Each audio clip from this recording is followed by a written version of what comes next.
A part of that plan, of course, is to induce the gradual surrender of American sovereignty, piece by piece and step by step, to various international organizations, of which the United Nations is the outstanding but far from the only example.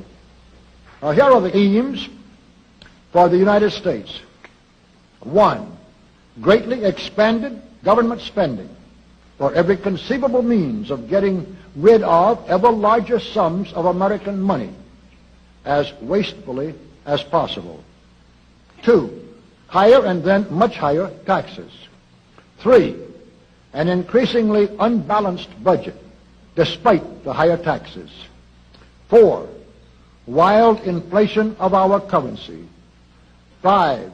Government controls of prices, wages, and materials, supposedly to combat inflation. 6. Greatly increased socialistic controls over every operation of our economy and every activity of our daily lives.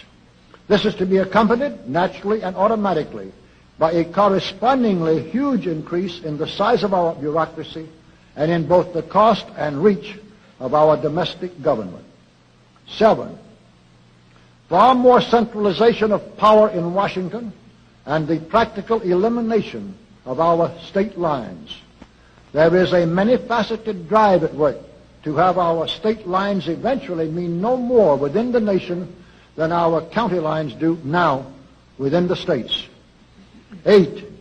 The steady advance of federal aid to and control over our educational system, leading to complete federalization of our public education. 9. A constant hammering into the American consciousness of the horror of modern warfare, the beauties and the absolute necessity of peace. Peace always on communist terms, of course. And 10, the consequent willingness of the American people to allow the steps of appeasement by our government which amount to a piecemeal surrender of the rest of the free world